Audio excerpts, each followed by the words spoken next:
నాకు సమస్తము సమృద్ధిగా కలిగి ఉన్నది. మీరు పంపిన వస్తువులు ఎపఫ్రొదితు వలన పుచ్చుకొని ఏమీ తక్కువ లేకుండా ఉన్నాను. అవి మనోహరమైన సువాసన, దేవునికి ప్రీతికరము, ఇష్టము అయిన యాగమై ఉన్నది. కాగా దేవుడు తన ఐశ్వర్యము చొప్పున క్రీస్తు యేసునందు మహిమలో మీ ప్రతి అవసరము తీరుస్తాడు. మన తండ్రి అయిన దేవునికి యుగయుగములకు మహిమ కలుగునుగాక. ఆమేన్. వింటున్నారా శ్రోతలు? పౌలు ఫిలిప్పీ పత్రిక ముగింపులో అంటున్న మాటలివి. నాకన్నీ ఉన్నాయి. నా దేవుడు నాకు తక్కువేమీ చేయలేదు. నాకు సర్వసమృద్ధి. పైగా మీరు ఎపఫ్రొదితు ద్వారా పంపిన కానుకలు ఎంతో విలువైనవి. నాకు ఇంకేం కావాలి? నాకు కొదవేమీ లేదు. మీరు ఇచ్చినదంతా ప్రభువుకు ఇంపైన పరిమళ సువాసన ఇచ్చే యజ్ఞం, యాగం, అర్పణ. ప్రభువుకు అంగీకారయోగ్యమైనది, ప్రీతికరమైనది. పాత నిబంధన కాలంలో యాజకుడు పరిశుద్ధ స్థలంలో ప్రవేశించి బలిపీఠముపై ధూపార్పణ చేసేవాడు. ఈ హోమము యొక్క సువాసన ప్రభువుకు ఎంతో ప్రీతికరమైనది. ప్రభువు ఈ పరిమళ సువాసనను ఆఘ్రాణించేవాడు. కొత్త నిబంధన కాలంలోని విశ్వాసి యొక్క అర్పణ ఎలాంటిది? విశ్వాసి కొత్త నిబంధన యాజకుడు. దాతృత్వం అంటే అర్పణే. విశ్వాసి యొక్క త్యాగమే దేవునికి అర్పణ. మనఃపూర్వకంగా చేయబడిన ఈ అర్పణ యెహోవాకు ఇంపైన సువాసన. ఫిలిప్పీ విశ్వాసులారా, మీరిచ్చింది ఏదో విరాళమని, కానుక అని మాత్రమే అనుకోకండి. మీ పరిశుద్ధ అర్పణ హోమము దేవునికి ఎంతో ప్రీతికరమైనది. క్రీస్తునందు మహిమలో దేవుడు మీ ప్రతి అవసరము తీరుస్తాడు. ఫిలిప్పీ సంఘస్థులు పౌలు అవసరము తీర్చటం కాదు, దేవుడు వారి యొక్క ప్రతి అవసరము తీరుస్తాడు. మీ అక్కరలన్నీ తీరుస్తాడు. క్రీస్తు మహిమకు అనుగుణంగా ఆయన ఇస్తాడు. అలాగే మీరు అడగాలి. మన కోరికలను, మన స్వార్థపూరితమైన వాంఛలను తీర్చడానికి ప్రభువు లేడు. తన మహిమ దృష్ట్యా మీ ప్రతి అవసరము తీర్చడానికి ఆయన సిద్ధంగా ఉన్నాడు. ఈ సత్యాన్ని క్రైస్తవ విశ్వాసులు గుర్తించాలి.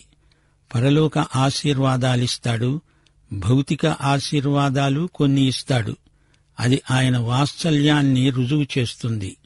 దేవుడు మన తండ్రి, ఆయనకే యుగయుగాలకు మహిమ.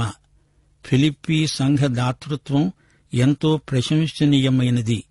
అపొస్తల కార్యములు 16:17 పౌలు ఫిలిప్పీలో సువార్త ప్రకటించినట్లు చెప్పబడింది.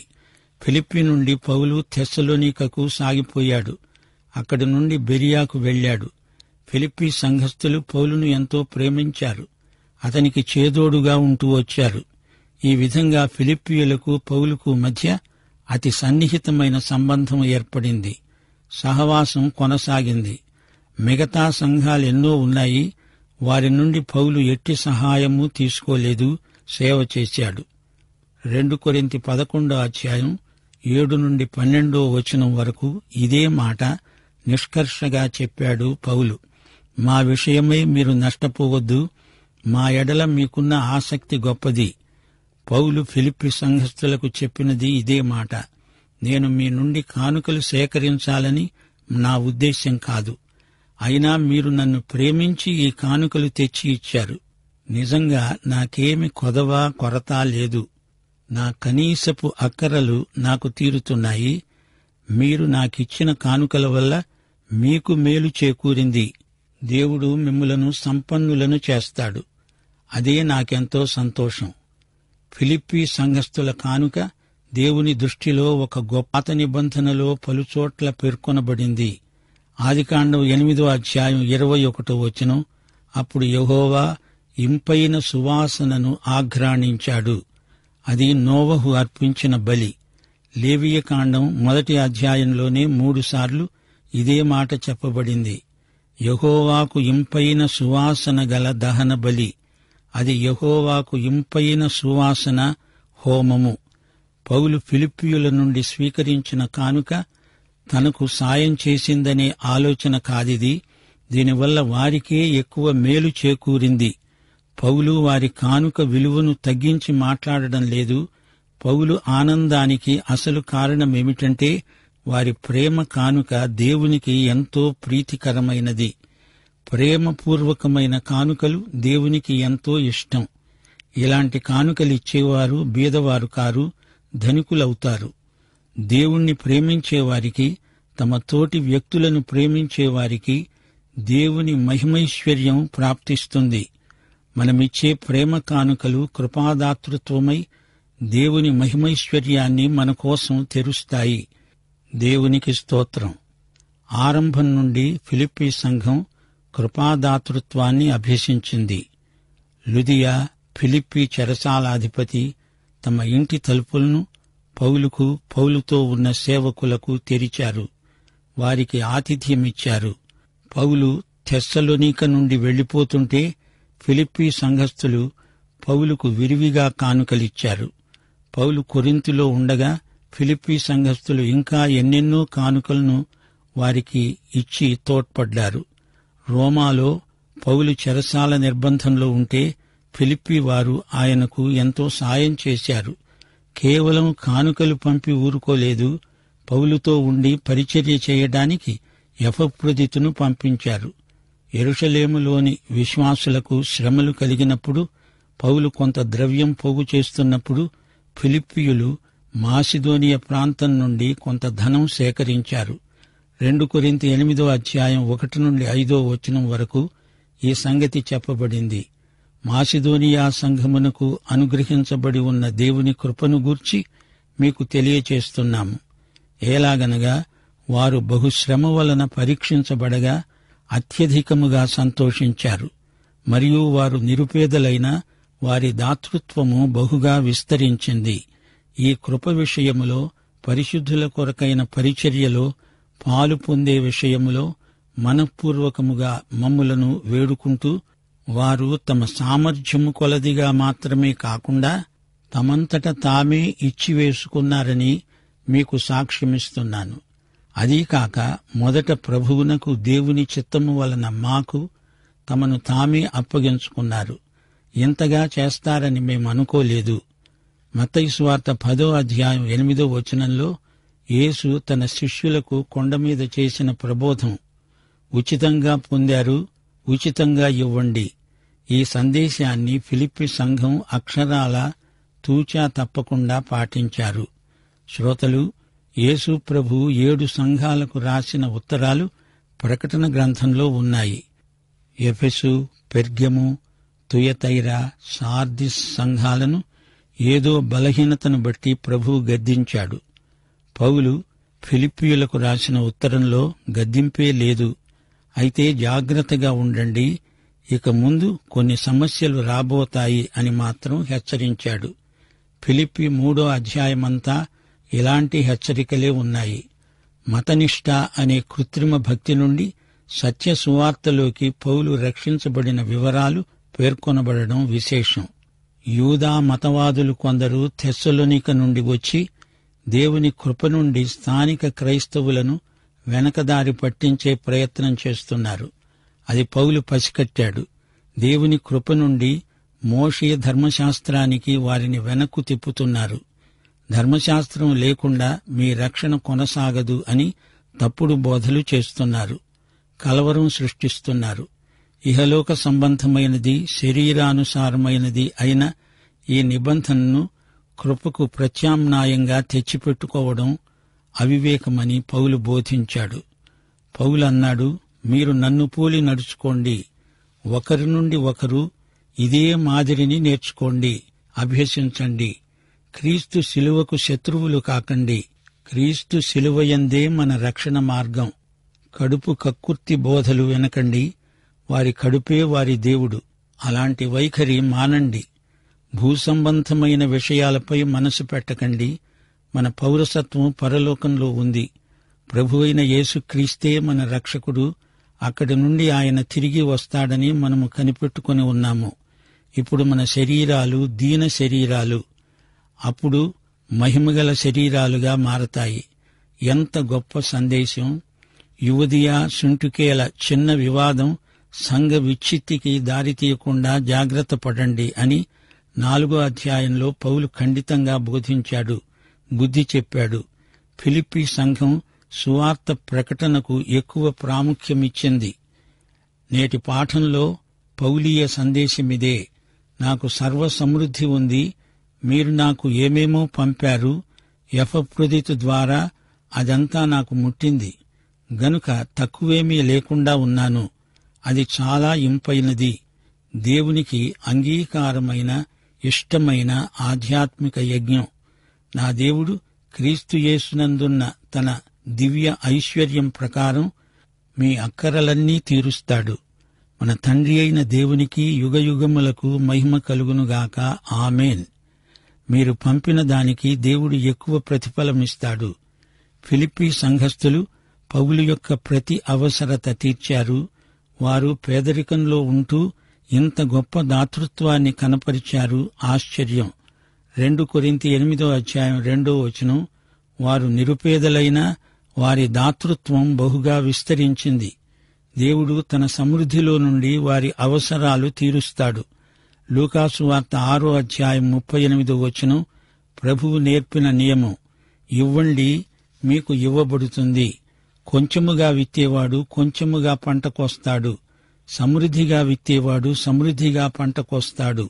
సణుక్కోకుండా బలవంతముగా కాకుండా ప్రతివాడు తన హృదయములో నిశ్చయించుకున్న ప్రకారం ఇవ్వాలి. దేవుడు ఉత్సాహముగా ఇచ్చేవారిని ప్రేమిస్తాడు. అన్నిటియందు ఎల్లప్పుడూ మీరు సర్వ సమృద్ధి గలవారై ఉత్తమమైన ప్రతి కార్యం చేయడానికి దేవుడు మీ ఎడల సమస్త విధములైన కృపను విస్తరింపచేయగలడు. పౌలు ఈ పాఠంలో ఐశ్వర్యము అనే మాటను ప్రయోగించాడు. దేవుడిచ్చాడంటే తన ఐశ్వర్యము చొప్పున ఇస్తాడు. రోమాపత్రిక 2:4 అంటోంది, దేవుని అనుగ్రహైశ్వర్యమును సహనమును దీర్ఘశాంతమును తృణీకరిస్తావా? రోమాపత్రిక 9:23 కూడా ఇదే మాట వస్తుంది.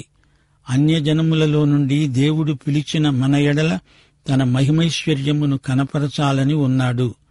ఎఫెసీ పత్రిక 1:7 దేవుని కృపామహదైశ్వర్యమును బట్టి యేసు రక్తము వలన మనకు విమోచనము, అనగా మన అపరాధములకు క్షమాపణ మనకు కలిగి ఉన్నది. పరిశుద్ధులలో ఆయన స్వాస్థ్యము యొక్క మహిమైశ్వర్యము ఎట్టిదో మనం తెలుసుకోవాలి. క్రీస్తు యేసునందు మనలను ఆయనతో కూడా లేపి పరలోకమందు తనతో కూడా మనల్ని కూర్చుండబెట్టుకున్నాడు. శోధింప శక్యము కాని క్రీస్తు ఐశ్వర్యమును అన్యజనులలో ప్రకటించడానికి దేవుడు నాకు ఈ కృపను అనుగ్రహించాడు అంటున్నాడు పౌలు. దేవుడు తన మహిమైశ్వర్యము చొప్పున దయచేయునుగాక అని ఎఫెసీ పత్రికలో అన్నాడు. తమ అవసరాలు తీర్చడానికి చాలినంత దేవుని దగ్గర లేదన్నట్లు విశ్వాసులు ఆందోళన చెందనక్కర్లేదు. మనుషుల ఎదుట మనం చేతులు చాపనక్కర్లేదు. దేనిని గూర్చి చింతపడకండి, మీ విన్నపములు దేవునికి తెలియచేయండి అని ఇంతకు ముందే ఈ అధ్యాయంలో చెప్పాడు. మత్తయి సువార్త 9:29 ప్రభువు ఏమన్నాడు? మన నమ్మిక చొప్పుననే మనకు కలుగుతుంది. ఆయన మహిమైశ్వర్యమును గుర్తించి మరీ అడగండి. నమ్మేవానికి సమస్తము సాధ్యమే. మనుషులను దేనికోసమైనా అర్థించవలసిన అవసరమొస్తే విశ్వాసి పక్షాన దేవుడే అది చేస్తాడు. తన ప్రజలకు ఏదైనా అవసరత ఉంటే వాటికంటే మరింత బాగా తన ప్రజల హృదయాలను ప్రేరేపించి సాయం చేయించగలడు. ఇలాంటి వాటిని దేవుని చేతుల్లోనే వదిలేయాలి. వాటికి తగిన చోటు అదే. ఆయన్నే నమ్ముకొని ఉండాలి. సంఖ్యాకాండం 11:23 యెహోవా బాహుబలము తక్కువైనదా? మోషే, నా మాట నీ ఎడల నెరవేరగలదో లేదో ఇప్పుడే చూస్తావు. ప్రభువు స్వయంగా అన్నాడు, ఆయన రాజ్యమును నీతిని మొదట వెదకండి, అప్పుడు అవన్నీ మీకు అనుగ్రహించబడతాయి. మత్తయి సువార్త 6:33 పరలోకమందున్న మీ తండ్రి తనను అడిగేవారికి నిశ్చయముగా మంచి ఈవులనిస్తాడు. యేసుక్రీస్తు నీ కాపరి, నా కాపరి, మనకు లేమి కలగదు.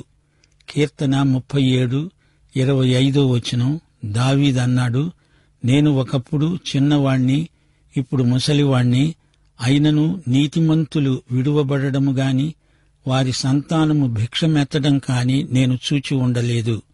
మన ఆధ్యాత్మిక అక్కరలను ప్రభువే తీరుస్తాడు.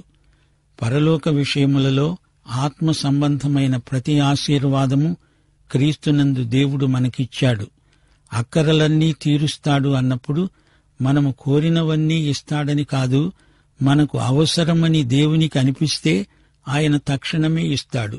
ఏమాత్రమూ జాప్యం చెయ్యడు. రోమాపత్రిక 16:27 పౌలన్నాడు, మిమ్మును స్థిరపరచడానికి శక్తిమంతుడు అద్వితీయ జ్ఞానవంతుడు అయిన దేవునికి యేసుక్రీస్తు ద్వారా నిరంతరము మహిమ కలుగునుగాక. ప్రియ శ్రోతలు వింటున్నారా? ఈ అధ్యాయంలో పౌలు చెప్పిన కొద్ది మాటల్లో పెద్ద సందేశముంది. విశ్వాసుల జీవితానికి సేవకు కావలసిన శక్తిని దేవుడే ప్రసాదిస్తాడు. మన ఇహలోకపు అక్కరలు కూడా ఆయన తీర్చగల సమర్థుడు. పౌలును ఆర్థికంగా పోషించే సంస్థ ఏదీ అతనికి లేదు. అయితే పౌలుకు గొప్ప దేవుడున్నాడు. ఆ దేవుడు ఫిలిప్పీ సంఘ బిడ్డలను ఇంకా ఎన్నో చోట్ల నుండి విశ్వాసులను ప్రేరేపించి సహాయం పంపించాడు. ఇలాంటి అర్పణలు దేవునికి ఇంపైన సువాసన హోమం అంటున్నాడు పౌలు. వారందరి కోసం దేవునికి పౌలు కృతజ్ఞతలు సమర్పిస్తున్నాడు. ఎంతో ఆనందిస్తున్నాడు. తనకు అక్కరలెన్నో ఉన్నాయని, ఎవరో వచ్చి ఆ అక్కరలు తీరుస్తారని పౌలు అనుకోవడం లేదు. ఎవరైనా ఇస్తే అది వారికే ఆశీర్వాదం. వారు పౌలుకు ఏదో ఇచ్చి పౌలును ధనవంతుణ్ణి చేసే ప్రసక్తే లేదు. దైవ సేవకు ఇచ్చిన తామే ధనవంతులవుతారు. మీరు ఎపఫ్రొదితు ద్వారా పంపింది దేవుని మీద కూడా ప్రభావం చూపింది. ఎఫెసీ పత్రిక 5:2 యేసు ప్రభు స్వయంగా మనందరి కోసం చేసిన బలియాగం ఎలాంటిదో చెప్పబడింది. క్రీస్తు మిమ్మును ప్రేమించి పరిమళ వాసనగా ఉండడానికి మన కొరకు తనను తాను దేవునికి అర్పణముగా బలిగా అప్పగించుకున్నాడు. యేసు బలి దేవునికి పరిమళ వాసన. ఎఫెసీ వారు ఇచ్చిన దానికి గొప్ప ప్రతిఫలం దేవుడిస్తాడు. వారు పౌలు అక్కరలు తీర్చారు. దేవుడిప్పుడు వారి అక్కరలు తీరుస్తాడు.